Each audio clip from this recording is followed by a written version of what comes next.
नमस्कार. बृहन्मुंबई महानगरपालिका शिक्षण विभाग ऑनलाईन एज्युकेशन.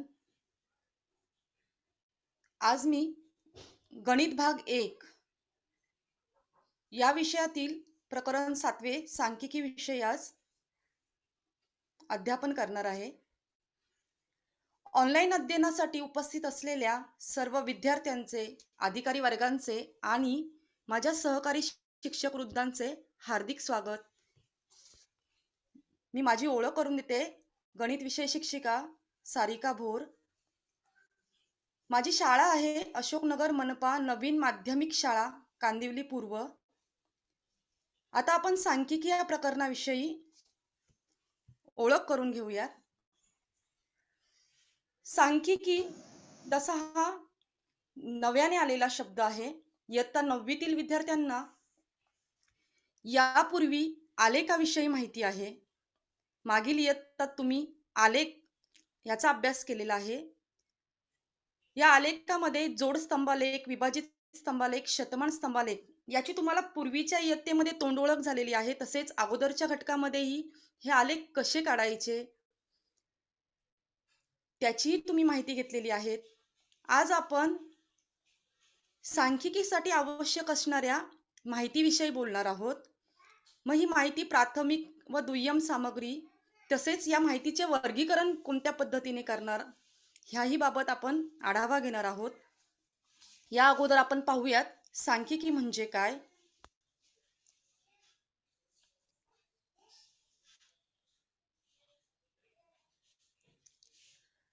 एखाद्या मोठ्या समूहाचा अभ्यास करण्यासाठी त्यातील काही घटकांचा पुरेसा लहान गट यादृच्छिक पद्धतीने निवडतात. हा मोठ्या गटाचा प्रातिनिधिक गट असतो. या प्रातिनिधिक गटाची अभ्यासासंबंधित माहिती जमा करतात. ही माहिती बहुतांश वेळा सांख्यिकी स्वरूपात असते. तिचे विश्लेषण करून काही निष्कर्ष काढतात. या प्रकारच्या अभ्यासाला सांख्यिकी म्हणजेच स्टॅटिस्टिक्स असे नाव आहे. आता या सांख्यिकी विषयी बोलायचं जर झालं तर तुम्हाला सर्वांना माहिती आहे, दर 10 वर्षांनी भारतामधील जनतेची जनगणना होते. ही जनगणना तुम्ही भूगोल या विषयामध्ये अभ्यासलीच आहे. आता ही जनगणना करताना पूर्ण भारतात रहिवासी असणाऱ्या लोकांची गणना करायची आहे. ही संख्या, हा समूह खूप असा मोठा आहे. जवळपास 135 कोटींच्या जवळपास भारताची ही लोकसंख्या आहे. जेव्हा तुम्हाला या समूहाचा अभ्यास करायचा आहे तेव्हा तुम्ही काय कराल की किंवा आपलं प्रशासन, भारतीय शासन हे काय करतं की लहान लहान गट तयार करणार यादृच्छिक पद्धतीने. पण हे लहान गट तयार करताना प्रत्येक राज्यानिहाय हे गट तयार केले जातात. त्यानंतर जिल्हानिहाय, तालुकानिहाय आणि त्यानंतर प्रत्येक वस्तीतील घरात जाऊन ह्या लोकांची जनगणना केली जाते. आता ही जनगणना करताना ही माहिती का जमा करायची आहे, ती कशासाठी आवश्यक आहे, या संदर्भात पहिल्यांदाच सगळे प्रश्नांचे असे ठोकताळे बांधले जातात आणि नंतरच काय केलं जातं, तिचं विश्लेषण केलं जातं आणि त्या आधारे निष्कर्ष काढतात. मग जेव्हा ही जनगणनेची माहिती गोळा करतात त्यानंतर आपल्याला जनगणनेच्या आधारे प्रत्येक राज्यातील साक्षर व्यक्ती, तेथील साक्षरतेचं प्रमाण किंवा त्या राज्यातील अर्थव्यवस्था, त्या लोकांची आर्थिक स्थिती काय आहे या संदर्भातले सगळे काही निष्कर्ष एका ठराविक माहितीवरनं मिळतात. मग ही सांख्यिकी म्हणजे नेमकं काहीचा शोध कोणी लावला ते आपण आता पाहणार आहोत. स्टॅटिस्टिक हा शब्द स्टेटस या लॅटिन शब्दापासून तयार झाला आहे. याचा अर्थ राज्यातील स्थिती असा होतो. यावरून पूर्वी सांख्यिकी हे शास्त्र राज्याच्या प्रशासकीय व्यवहाराशी संबंधित होते असे दिसते, परंतु सध्या या शास्त्राचा उपयोग सर्वच क्षेत्रात केला जातो. सर रोनाल्ड एल्मर फिशर, त्यांचा जन्म 17 फेब्रुवारी 1890, तर त्यांचा कार्यकाल दिवस आहे शेवटचा 29 जुलै 1962. यांना संख्याशास्त्राचे जनक मानतात. संख्याशास्त्रच म्हणजे काय? संख्येचं विज्ञान. यामध्ये संख्या म्हणजे एका ठराविक गटाची माहिती गोळा करून त्या आधारे काय केलं जातं? विश्लेषण केलं जातं आणि त्यावरून निष्कर्ष ठरवला जातो.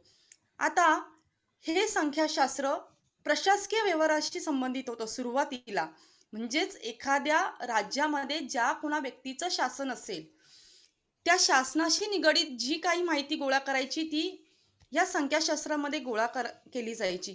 परंतु आता हे संख्याशास्त्र केवळ प्रशासकीयच व्यवहारांशी संबंधित राहिलेलं नाहीये, तर हे आजकाल सर्व बँकांमध्ये तसेच प्रत्येक राज्यातील शालेय शिक्षणाचा निकाल असेल किंवा एखाद्या कॉर्पोरेट कंपनीमध्ये त्या कंपनीची उत्पादन क्षमता असेल, अशा वेगवेगळ्या स्तरामध्ये या शास्त्राचा वापर केला जातो. आणि याचे जे जनक आहेत ते आहेत सर रोनाल्ड एल्मर फिशर. आता आपण सांख्यिकीमध्ये नेमका कशाचा अंतर्भाव होतो, कोणकोणत्या गोष्टी यामध्ये येतात त्याचा विचार करूयात.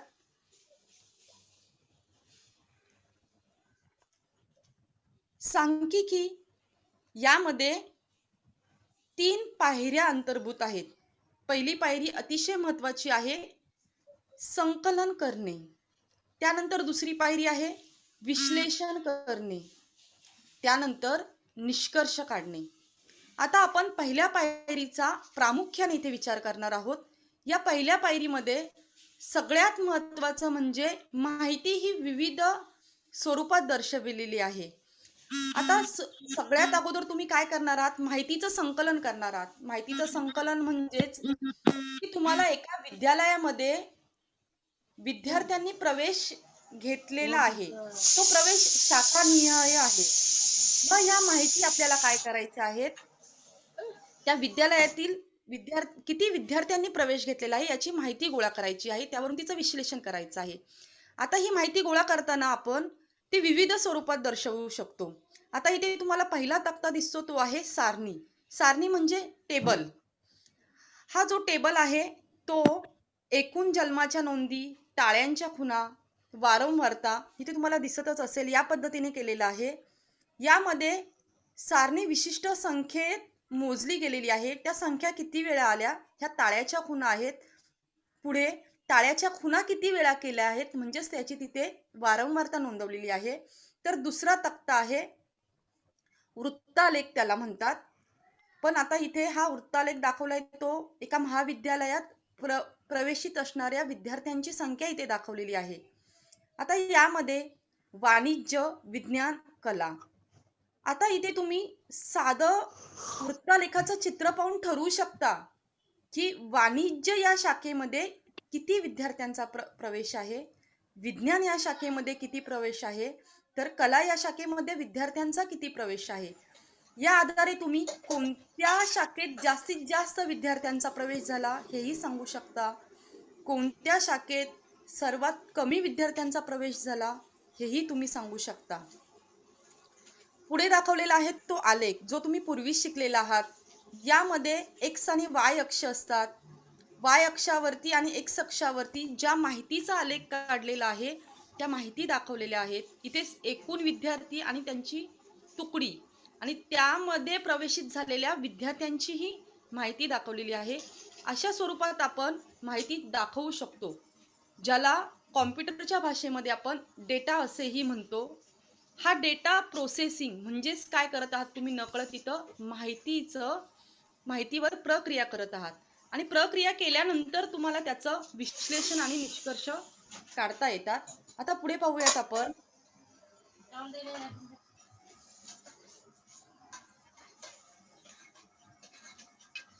या माहितीचं संकलन कसं करायचं? ही जी माहिती दिलेली आहे ह्या माहितीचं आपल्याला काय करायचंय?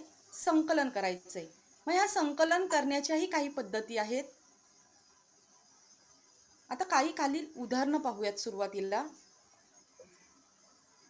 खालील उदाहरणे पहा. उदाहरण 1, वर्तमानपत्रातील माहिती वापरून केलेला तक्ता ही दुय्यम सामग्री होईल. आता तुम्हाला सर्वांना माहिती आहे, सगळेजण वर्तमानपत्र रोज नियमित वाचतच असाल. या वर्तमानपत्रामध्ये सध्या करोनाचा प्रादुर्भाव जो आहे त्यातील करोनाग्रस्त लोकांची संख्या ही रोज छापली जाते. आता ही जी संख्या आहे ही तुम्हाला तयार माहिती मिळते. ती कुठे मिळते? वर्तमानपत्रात मिळते. ही माहिती तुम्ही स्वतः प्रत्यक्षात जाऊन हॉस्पिटलमध्ये गोळा करत नाही आहात. ही तुम्हाला वर्तमानपत्रामध्ये छापलेलीच अशी माहिती मिळते. म्हणून या माहितीला इथे काय म्हटलं या उदाहरणामध्ये? दुय्यम सामग्री असं म्हटलेलं आहे. त्यानंतर उदाहरण 2 पहा. उपहारगृहात पदार्थांचा दर्जा समजण्यासाठी ग्राहकांना त्यांचे अभिप्राय विचारून मिळवलेली माहिती ही प्राथमिक सामग्री होईल. आता आपण सर्वजण हॉटेलमध्ये म्हणजेच उपहारगृहात कधी ना कधीतरी जेवणाच्या निमित्ताने जातो. आता जेव्हा एखाद्या हॉटेलमध्ये जायचं असतं तेव्हा आपण ठरवतो की अरे हे हॉटेल, या हॉटेलमधील दर्जा, तेथील जेवणाचा दर्जा हा कसा असेल, तेथील साफसफाई कशी असेल, हे आपल्या एका भेटीवरनं ठरत नाही. तर यापूर्वी आपण 4 व्यक्तींकडे काय करतो? चौकशी करतो की ह्या सदर हॉटेलमधील जेवणाची गुणवत्ता कशी आहे, तेथील स्वच्छता कशी आहे. आता काही उपहारगृहांमध्ये ग्राहक काय करतात? स्वतः अभिप्राय देतात. ज्यालाच आपल्या बोलीभाषेमध्ये म्हणतो की तेथील रेटिंग काय असेल, तिथले व्ह्यूज काय असतील, जी आपली आत्ताची तंत्रज्ञानाच्या युगातील जी भाषा आहे. मग एखाद्या उपहारगृहात जेव्हा ग्राहक प्रत्यक्ष स्वतः अभिप्राय देतात आणि त्या अभिप्रायावरून जी आपण माहिती गोळा करतो ती म्हणजे झाली प्राथमिक सामग्री. ह्या दोन्ही उदाहरणात तुम्हाला समजेल की वर्तमानपत्रात जी माहिती होती ती ऑलरेडी तिथे तुम्हाला तयार अशी माहिती मिळाली, म्हणून ती काय झाली? दुय्यम सामग्री. तर एखाद्या उपहारगृहामध्ये म्हणजे हॉटेलमध्ये जाऊन त्याचा दर्जा समजण्यासाठी जेव्हा तुम्ही स्वतः ग्राहकांना भेटता, त्यांना रिव्ह्यूज विचारता, त्या हॉटेलबद्दल, त्या उपहारगृहाबद्दल तुम्ही जेव्हा स्वतः तेथील अभिप्राय विचारता, तेव्हा तुम्ही ती प्रत्यक्ष माहिती गोळा करता. म्हणून ही झाली प्राथमिक सामग्री. उदाहरण 3 पाहूयात. वर्गातील विद्यार्थ्यांच्या उंचीचे प्रत्यक्ष मोजून केलेली नोंद ही सुद्धा इथे प्राथमिक सामग्री होईल. आता तुम्हाला शिक्षकांनी एका ठराविक वर्गाची किंवा त्या वर्गातील विद्यार्थ्यांची उंची मोजण्यास सांगितलेली आहे. तर तुमचा एक विद्यार्थ्यांचा गट, 2-4 विद्यार्थ्यांचा गट त्या वर्गात जाईल. हातामध्ये तुमच्या मीटर टेप असेल, मोजपट्टी असेल. विद्यार्थ्यांना तुम्ही प्रत्यक्ष भिंतीजवळ उभे कराल आणि पट्टीच्या साहाय्याने प्रत्येक विद्यार्थ्यांची तुम्ही काय करणार आहात? तिथे उंची मोजणार आहात. तुम्ही प्रत्यक्ष नोंद करणार आहात त्या उंचीची. ही जी सामग्री झाली, तुम्ही स्वतः त्याची नोंद केली म्हणून ही प्राथमिक सामग्री. तुम्ही स्वतः तिथे गेलात आणि त्याची प्रत्येक विद्यार्थ्यांच्या उंचीची नोंद केली म्हणून ही झाली प्राथमिक सामग्री. आता प्राथमिक सामग्री आणि दुय्यम सामग्री या दोन्ही सामग्रींमध्ये नेमका काय फरक आहे त्याचा आपण अभ्यास करूयात. प्राथमिक सामग्री जी आहे ती संकलन करण्यास खूप जास्त वेळ लागतो, कारण तुम्हाला प्रत्यक्ष त्या ठिकाणी जाऊन तुम्हाला ती माहिती मोजायची आहे, त्याची नोंद करायची आहे. ही सगळी जी गोष्ट आहे ही वेळ खाऊ आहे. म्हणजेच तिथं तुम्हाला ती माहिती गोळा करण्यास भरपूर वेळ लागणार आहे. म्हणून संकलन करण्यास प्राथमिक सामग्रीला जास्त वेळ लागतो. याच्या अगदी विरुद्ध दुय्यम सामग्री. ही दुय्यम सामग्री त्वरित उपलब्ध होऊ शकते. कोणीतरी अनोळखी व्यक्तीने किंवा एखाद्या विभागाने ऑलरेडी ही माहिती काय केलेली असते? जमा करून ठेवलेली असते. त्यांच्याकडे त्याची नोंद असते. तुम्हाला फक्त तिथे जाऊन काय करायचंय? तिची जी माहिती आहे ती जशीच्या तशी तिची नोंद केलेली असेल ती तशीच वापरायची आहे. म्हणून ही लगेचच उपलब्ध होऊ शकते. इन्स्टंट अशी ती उपलब्ध होऊ शकते. त्यानंतर दुसरा पॉइंट आहे अद्ययावत व तपशीलवार असते. प्राथमिक सामग्री ही अद्ययावत म्हणजेच काय, की तुम्ही आता चालू घडीलाच ती काय केलेली आहे, नोंदवली आहे आणि तुम्ही तिचा स्वतः तपशील मांडलेला आहे. तसं दुय्यम सामग्रीच्या बाबत नाही. यामध्ये पूर्वी संकलित केलेली माहिती घेतल्यामुळे ती अद्ययावत असतेच असे नाही. या माहितीचा तपशील क्वचितच कमी पडतो. म्हणजे कोणीतरी एका अनोळखी व्यक्तीने किंवा एखाद्या गटाने ऑलरेडी ही माहिती गोळा केलेली आहे.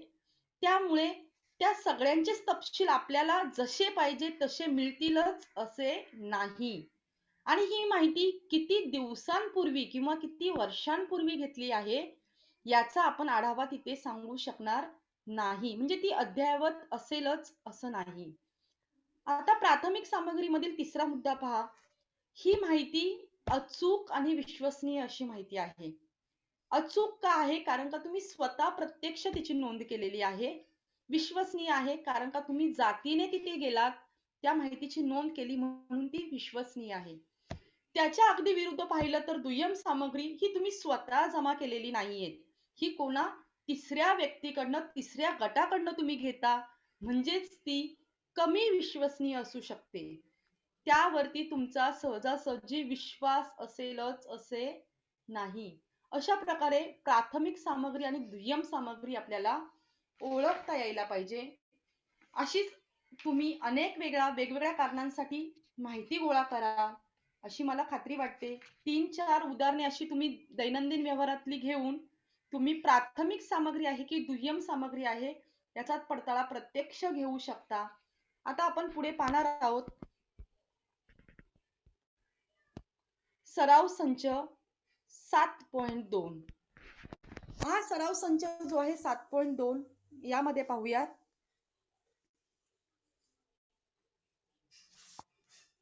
खालील प्रमाणे गोळा केलेल्या सामग्रीचे प्राथमिक सामग्री किंवा दुय्यम सामग्री यामध्ये तुम्हाला वर्गीकरण करायचंय. प्रत्यक्ष वर्गात जाऊन शाळेतील प्रत्येक वर्गातील विद्यार्थ्यांची हजेरीची माहिती गोळा केली. आता इथे तुम्हाला काय करायचंय, प्रत्यक्ष वर्गात जाऊन शाळेतील प्रत्येक वर्गातील विद्यार्थ्यांची हजेरीची माहिती गोळा करायची आहे. म्हणजेच तुम्ही स्वतः वर्गात जाणार आहात आणि विद्यार्थी हजर आहे की गैरहजर आहे हे तपासून पाहणार आहात. तर मग या सामग्रीचे कोणत्या प्रकारात वर्गीकरण होईल, तर याचं उत्तर येईल प्राथमिक सामग्री. कारण तुम्ही प्रत्यक्ष माहिती ही गोळा करता आहात म्हणून ही प्राथमिक सामग्री. त्यानंतर उदाहरण 2 आहे. प्रत्येक विद्यार्थ्याच्या उंचीची माहिती वरिष्ठ कार्यालयास तातडीने पाठवायची असल्याने शाळेतील शारीरिक शिक्षण विभागातील नोंदींवरून माहिती गोळा केली. आता तुमच्याकडे वेळ नाहीये आणि एकदम अचानक तुम्हाला वरिष्ठ कार्यालयाकडनं निरोप आला की आम्हाला विद्यार्थ्यांच्या उंचीची माहिती त्वरित पाठवा. आता तुमच्याकडे असा वेळ नाही की तुम्ही वर्गात जाल, विद्यार्थ्यांची माहिती उंची मोजाल आणि मग ती नोंदवाल आणि मग माहिती तयार कराल. बिलकुल वेळ नाही. अशा वेळेस तुम्ही काय करणार, तुमचे जे पीटी टीचर असतील, जे शारीरिक शिक्षणाचे शिक्षक आहे, त्यांच्याकडे जाऊन तुम्ही काय करणार, त्यांच्याकडे नोंदी असतात प्रत्येक खेळाच्या संदर्भात किंवा आरोग्याची तपासणी असते तेव्हा ह्या सगळ्या नोंदी केलेल्या असतात. जी तयार माहिती आहे ती तशीच्या तशी तुम्ही घेणार आणि देणार आहात. आता इथे तुम्ही ही तयार माहिती घेताय म्हणून ही माहिती होते दुय्यम सामग्री. त्यानंतर उदाहरण 3. नांदपूर येथील प्रत्येक कुटुंबातील शालाबाह्य विद्यार्थ्यांची माहिती प्रत्यक्ष घरी जाऊन गोळा केली. आता ह्या प्रश्नामध्ये पहा, तुम्ही स्वतः एका गावातील कुटुंबात जाऊन शालाबाह्य विद्यार्थी म्हणजे जे शाळेत येत नाही शिक्षणासाठी अशा विद्यार्थ्यांची माहिती प्रत्यक्ष घरी जाऊन गोळा करतात. इथे तयार माहिती नाही म्हणून या माहितीचं वर्गीकरण सुद्धा प्राथमिक सामग्री असंच होईल. त्यानंतर पुढील प्रश्न. विज्ञान प्रकल्पासाठी प्रत्यक्ष जंगलात जाऊन झाडांची पाहणी करून माहिती गोळा केली. आता तुम्हाला विज्ञानाचा प्रकल्प करायचा आहे, त्यासाठी तुम्हाला प्रत्यक्ष जंगलात जायचे आणि झाडांची पाहणी करायची आणि मगच ती नोंदवायची आहे. तुम्ही प्रत्यक्ष जाणार आहात, नोंद घेणार आहात, म्हणून ही सुद्धा इथे प्राथमिक सामग्री होईल.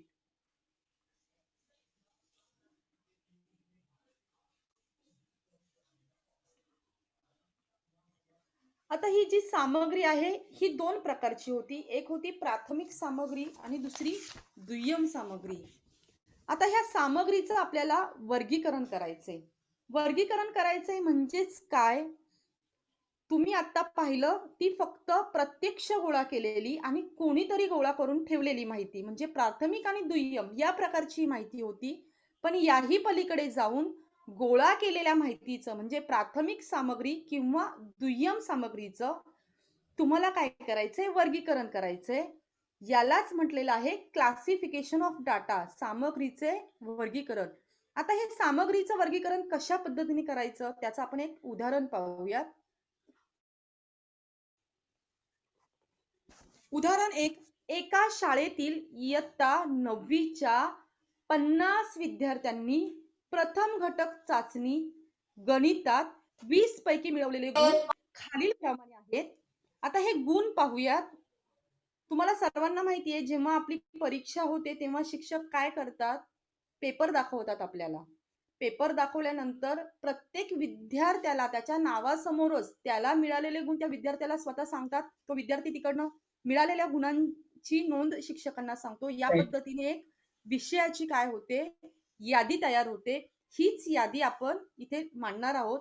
तर वर्गातील विद्यार्थ्यांना मिळालेले गुण पुढील प्रमाणे आहेत. 20, 6, 14,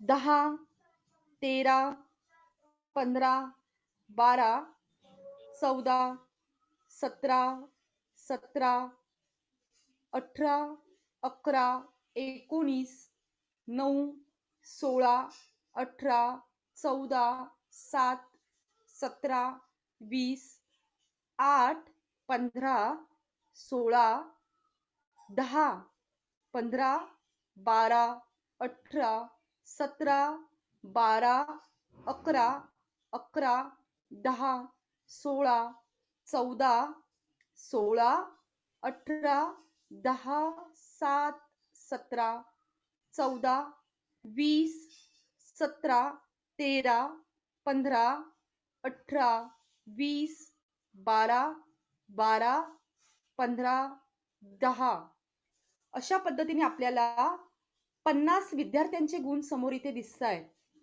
आता हे नुसते मांडलेले गुण आहेत, ही यादी आहे.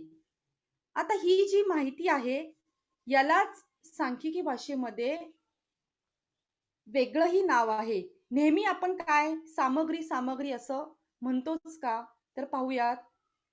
येथे संकलित केलेल्या संख्यात्मक माहितीस काय म्हणतात? आता ह्या सगळ्या संख्या आहेत. तुम्हाला माहिती हे प्रत्येक विद्यार्थ्याला मिळालेले गुण आहेत.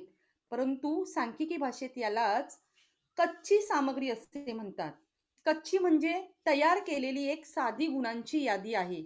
ती संख्यात्मक आहे म्हणून त्याला सांख्यिकीय भाषेत फक्त कच्ची सामग्री म्हणतात. मग या गुणांनाच म्हणजे यातील प्रत्येक संख्येला काय म्हणतात? तर हा अतिशय महत्वाचा भाग आहे. यातील प्रत्येक संख्येला काय म्हणतात? तर प्राप्तांक म्हणतात. हे तुमच्यासाठी गुण आहेत. ज्या विद्यार्थ्यांना गणित विषयात गुण मिळाले आहेत त्यांच्या माहितीसाठी हे गुण आहेत. पण जेव्हा तुम्ही एखादी यादी घेता, ती कच्ची सामग्री घेता, ती गुणांची यादी घेता, तेव्हा त्यांना संख्या आणि ह्या संख्यांना सांख्यिकीय भाषेत प्राप्तांक असं म्हणतात. मग ह्या प्राप्तांकाच्या आधारे आपल्याला काही प्रश्नांची उत्तरं मिळवता येतील. वरील माहितीवरून खालील प्रश्नांची उत्तरे मिळवा. आता आपण प्रश्न पाहूयात. 15 गुण मिळवणारे एकूण विद्यार्थी किती? आता हा साधा सरळ प्रश्न विचारलेला आहे. वर्गात ह्या 50 विद्यार्थ्यांपैकी किती विद्यार्थ्यांना 15 गुण मिळालेले आहेत? आता हे 15 गुण म्हणजे तुम्हाला ही जी कच्ची सामग्री समोर मांडलेली आहेत, हे जे प्राप्तांक मांडलेले आहेत, हे पुन्हा पुन्हा तुम्हाला पाहावं लागणार आहे. तर यात पहा, पहिल्या ओळीमध्ये 15 दिसत आहेत, त्यानंतर दुसऱ्याही ओळीत 15 दिसत आहेत. असे जर 15 मोजले तर आपल्याला एकूण 5 विद्यार्थ्यांना 15 गुण मिळालेत हे दिसतं. त्यानंतर दुसरा प्रश्न पाहूयात. 15 गुणांपेक्षा जास्त गुण मिळवणारे एकूण विद्यार्थी किती? आता पुन्हा आपल्याला ही सामग्री तपासावी लागेल, यादी पाहावी लागेल की किती विद्यार्थ्यांना 15 गुणांपेक्षा जास्त गुण मिळाले आहेत. तर ते पाहूयात. 20 विद्यार्थी आहेत या यादीमध्ये की ज्यांना 15 गुणांपेक्षा जास्त गुण मिळाले आहेत. त्यानंतर पुढील प्रश्न सामग्रीच्याच आधारे विचारलेला आहे. 16 गुणांपेक्षा कमी गुण मिळवणारे एकूण विद्यार्थी किती? आता ह्या सामग्रीमध्ये तुम्हाला पुन्हा पाहायचंय की किती विद्यार्थ्यांना 16 पेक्षा कमी गुण मिळाले आहेत. ते जर पाहिल्यानंतर आपल्या लक्षात येतं की 30 विद्यार्थ्यांना 16 पेक्षा कमी गुण मिळालेले आहेत. आता सर्वात कमी गुण किती? पुन्हा तुम्हाला ह्या सामग्रीमध्ये तपासावं लागेल की सगळ्यात कमी गुण कोणत्या विद्यार्थ्याला मिळाले. तर इथे एकाच विद्यार्थ्याला कमी गुण मिळालेले आहेत आणि ते आहेत 6. त्यानंतर जसा कमी गुणाचा प्रश्न आहे तसा उत्सुकता सर्वांना असते की सर्वात जास्त गुण किती आहेत. तर इथे सर्वात जास्त गुण आहेत 20, जे पैकीच्या पैकी आहेत. आता पहा, तुम्हाला वरील प्रश्नांची उत्तरे अगदी सहजपणे मिळाली की प्रत्येक वेळेस तुम्हाला गुणांचं निरीक्षण करावं लागलं आहे. या वरील कामात सुलभता येण्यासाठी अजून काय करता येईल? आता ह्या ज्या सर्व प्रश्नांची उत्तर आपण जेव्हा देत होतो तेव्हा प्रत्येक वेळेस आपल्याला ती सामग्री तपासावी लागत होती प्रश्नांची उत्तरं शोधण्यासाठी. पण या सामग्रीची जर मांडणी व्यवस्थितरित्या केली तर आपल्याला ही उत्तरं देणं अजून सहज झालं असतं. तर पाहूयात. सामग्रीतील गुण चढत्या क्रमाने लिहूयात. आता तुम्हाला इथे 50 विद्यार्थ्यांना जे गुण दिले होते ते आपण काय करणार आहोत? चढत्या क्रमाने लिहिणार आहोत. सर्वात लहान जी संख्या होती, सर्वात लहान जो प्राप्तांक होता तो 6 सुरुवातीला. 6 नंतर कोणता प्राप्तांक येतो? तर 7. 7 नंतर 8, नंतर 9, 11, 12, 13, 14, 15, 16, 17, त्यानंतर 18, 19 आणि 20. आता हे प्राप्तांक चढत्या क्रमाने मांडलेत, परंतु मांडताना एक गोष्टही आपण लक्षात ठेवलेली आहे की ते पुन्हा पुन्हा जेवढ्या वेळा ते आलेत तेवढ्याच वेळा त्याची नोंद केलेली आहे. सामग्रीतील गुण हे 50 विद्यार्थ्यांचे जसेच्या तसे आपण आता इथे लिहिलेले नाहीत, तर ते कसे लिहिलेत? चढत्या क्रमाने लिहिलेत.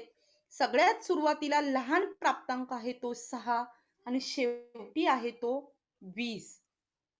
आता ही जी सामग्री इथे मांडली आहे ही आडव्या पद्धतीने आहे, ही चढत्या क्रमाने मांडली आहेत.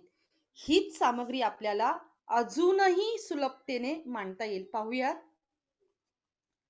माहिती चढत्या क्रमाने लिहिल्यावर उदाहरण 1 मधील 5ही प्रश्नांची उत्तरे सुलभतेने मिळतात काय? तर होय. तुम्ही जर माहिती चढत्या क्रमाने लिहिली तर तुम्हाला त्या प्रश्नांची उत्तरं अगदी सहजरित्या देता येतात.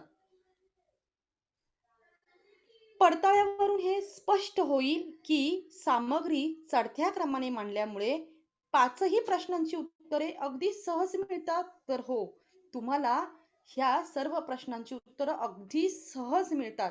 तुम्हाला कुठेही पुन्हा पुन्हा इथे ही सामग्री पाहावयाची गरज पडत नाही, कारण का ती चढत्या क्रमाने मांडलेली आहे. पुढे पाहूयात. हीच माहिती जेव्हा आपण सामग्री सारणी स्वरूपात मांडून सुद्धा वरील कामात अधिक सुलभता आणता येते. हे आपण मागील इयत्तेत अभ्यासले आहेत. तसेच आता सुद्धा आपण पाहिले. ह्याच सारणीला वारंवारता वितरण सारणी असे म्हणतात.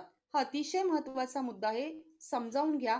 ही जी सामग्री सारणी स्वरूपात मांडून सुद्धा वरील कामात अधिक सुलभता आणता येते, हे आपण मागील इयत्तेत अभ्यासले आहेत. आता ह्या घटकातही अभ्यासला आहे. याच सारणीला काय म्हणतात? वारंवारता वितरण सारणी असं म्हणतात. आता ही वारंवारता वितरण सारणी कशी तयार करायची, कशी मांडायची हे आपण पाहणार आहोत.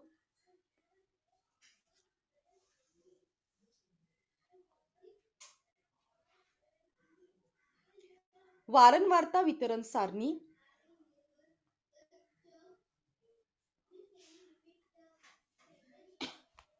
इथे तुम्हाला सामग्रीतील गुण चढत्या क्रमाने लिहिलेले दिसतात. 6, 7, 8, 9, 10 हे असे चढत्या क्रमाने 50 विद्यार्थ्यांचे गुण इथे मांडलेले आहेत. सगळ्यात सुरुवातीला जो 6 प्राप्तांक आहे तो अतिशय लहान म्हणून तो सुरुवातीला, आणि सगळ्यात मोठा प्राप्तांक 20 हा शेवटी आहे म्हणून तो 20 अगदी शेवटी मांडलेला आहे. म्हणजे इथे तुम्हाला चढता क्रम लक्षात येतो. आता ही मांडणी करताना पहा, वारंवारता वितरण सारणी ही 3 रकान्यांमध्ये मांडलेली आहे. पहिला आहे प्राप्तांक, त्यानंतर आहे टाळ्याच्या खुणा, त्यानंतर वारंवारता, कंसामध्ये इंग्रजी अक्षर स्मॉल एफ असं दाखवले. हे एफ म्हणजे काय? फ्रिक्वेन्सी. वारंवारताला इंग्रजीमध्ये फ्रिक्वेन्सी म्हणतात आणि हा स्मॉल लेटर एफ ने दर्शवतात. हे नेहमी लक्षात ठेवा, हे महत्वाचं आहे. आणि ही वारंवारताच म्हणजे काय? की विद्यार्थ्यांची संख्या. आता या सारणीमध्ये 6, 7, 10, 17 आणि 20 या प्राप्तांकांसमोर काही खुणा दिसतात, टाळ्याच्या खुणा दिसतात. ह्या टाळ्याच्या खुणा ऑलरेडी इथे केलेल्या आहेत. पहा, 6 हा प्राप्तांक सामग्रीमध्ये एकदाच आला म्हणून टाळ्याची खूण ही एकच आहे. एकच टाळ्याची खूण आहे म्हणून वारंवारतामध्ये 1 हाच अंक लिहिलाय. त्यानंतर 7 हा प्राप्तांक दोनदा आलेला आहे म्हणून टाळ्याच्या खुणा किती मांडल्या आहेत? 2 मांडल्या आहेत. आणि याची वारंवारता, आता ह्या खुणा तुम्ही मोजताय किती आहेत? 2, म्हणून ह्या 2 अंक इथे लिहिलेला आहे. त्यानंतर प्राप्तांक आहे 10. तर प्राप्तांक 10 हा सामग्रीमध्ये 5 वेळा आलेला आहे. 5 वेळा आलाय म्हणजेच इथे टाळ्याच्या 4 उभ्या खुणा आहेत. आता खूप साऱ्या उभ्या खुणा मांडल्या तर पाहताना थोडीशी अडचण येते, म्हणून 4 खुणा झाल्यानंतर एक आडवी तिरपी रेषा त्याच्यावरती मारली जाते. ही 5वी रेषा असते, म्हणजे 5 टाळ्याच्या खुणाचा गट तयार होतो. म्हणून इथे 10च्या समोर ज्या टाळ्याच्या खुणा मांडलेल्या आहेत 4 आणि त्यावरती एक तिरपी रेष 5वी, असे 5 वेळा 10 हा प्राप्तांक आलाय आणि त्याची वारंवारता पुढे लिहिली आहे 5. त्यानंतर 17 हा प्राप्तांक पाहूयात. 17 या प्राप्तांकामध्येही टाळ्याच्या खुणा दिसतायत 6. आता इथे पहा, 5 टाळ्याच्या खुणांचा पहिला गट आणि दुसरी रेषा, तसाच वारंवारता आहे 6. त्यानंतर 20 हा प्राप्तांक पाहूयात. हा 20 प्राप्तांक ही 4 वेळा आलेला आहे.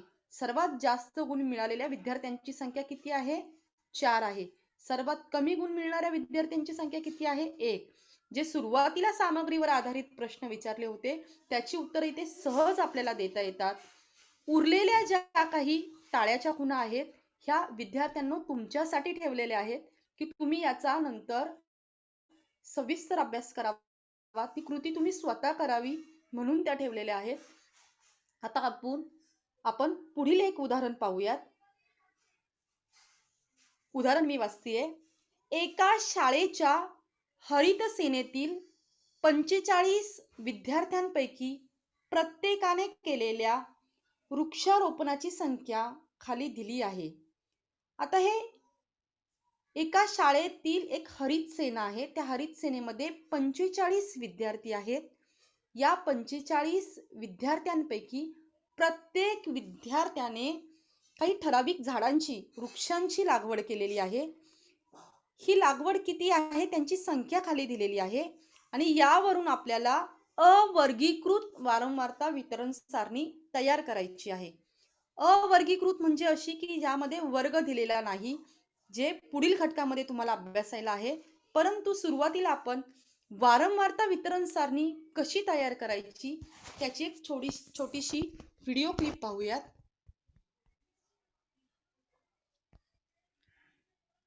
हे वारंवारताचे अंक तुम्हाला दिसतायत. आता हे अंक पाहूयात. ह्या व्हिडिओमध्ये तुम्हाला दिसेल की वारंवारता सारणी कशी तयार करायची. सगळ्यांनी व्यवस्थित लक्ष देऊन पहा. तुम्हाला दिलेल्या प्रश्नामध्ये हरित सेनेतील 45 विद्यार्थ्यांनी केलेल्या वृक्षारोपणाची माहिती इथे दिलेली आहे. व आता इथे प्रत्येक विद्यार्थ्यांनी किती वृक्षांची लागवड केली ही सर्व इथे सामग्री, कच्ची सामग्री तुम्हाला इथे दिलेली आहे. आता ही सामग्री म्हणजे काय? एका विद्यार्थ्याने किती झाडे लावली? तर यामध्ये ह्या सर्व संख्या आहेत. ह्या एकूण 45 संख्या आहेत. या संख्यांनाच आपण काय म्हणतो? सांख्यिकी भाषेमध्ये प्राप्तांक. तर सर्वात लहान जो प्राप्तांक आहे तो आहे 3. जेव्हा आपण वारंवारता सारणी तयार करतो तेव्हा त्यात सुरुवातीला प्राप्तांक, काळ्याच्या खुणाने वारंवारता असे 3 रकाने तयार करतो. या रकान्यांमध्ये सुरुवातीचा रकाना आहे तो प्राप्तांक. यामध्ये 3 हा सर्वात लहान प्राप्तांक आहे. या 3 मी पहिल्यांदा लिहिणार. त्यानंतर दिलेल्या सामग्रीमध्ये जे प्राप्तांक आहेत ते आहेत 4, 5, 6 आणि सर्वात जो मोठा आहे तो 7. 7च्या पुढे कोणताही प्राप्तांक नाही, त्यामुळे सारणी आपली इथेच असेल. 3 ते 7 हे प्राप्तांक आहेत. आता आपण ताळ्याच्या खुणा कशा करायच्या त्या पाहूया. 3 हा प्राप्तांक तुम्हाला सामग्रीमध्ये किती वेळा दिला आहे हे मोजायचंय. हे मोजायचंय म्हणजेच त्याची आपल्याला काय करायची? वारंवारता शोधायची आहे. ही वारंवारता F या इंग्रजी अक्षराने दाखवतात. स्मॉल लहान अक्षराने दाखवतात. आता ह्या 3 ची वारंवारता आपण पाहणार आहोत. 1, 2, 3, 4, 5.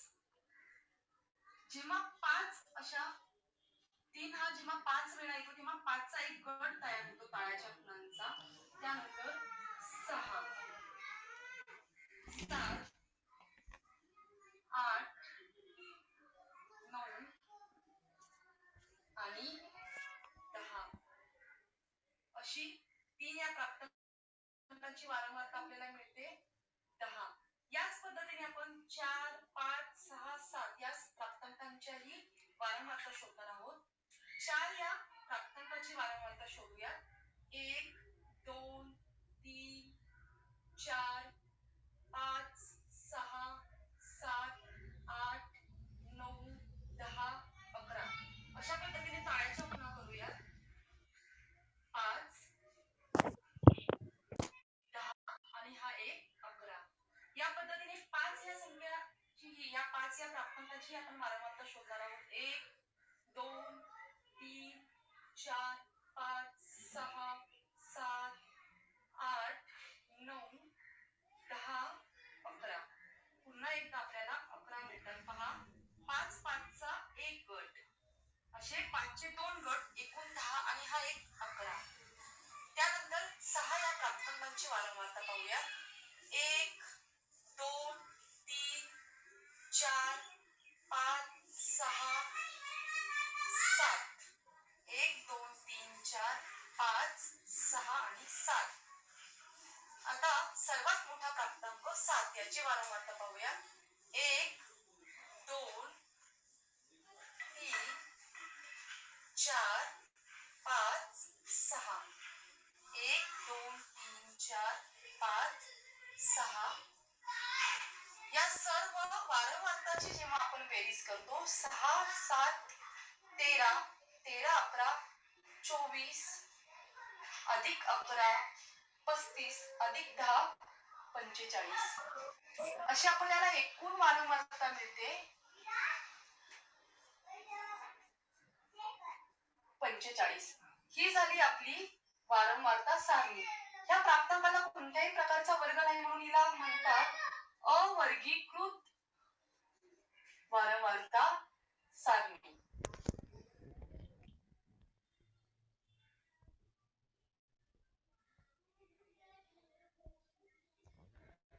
विद्यार्थ्यांनो, या माहितीच्या आधारे तुम्हाला अभ्यासासाठी काही उदाहरणं देते इथे.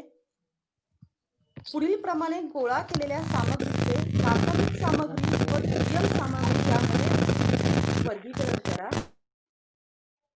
यातील पहिलं उदाहरण आहे, प्रत्येक घरात जाऊन घरातील पदवीधर, द्विपदवीधर आणि पदव्युत्तर व्यक्तींची माहिती गोळा करायची आहे.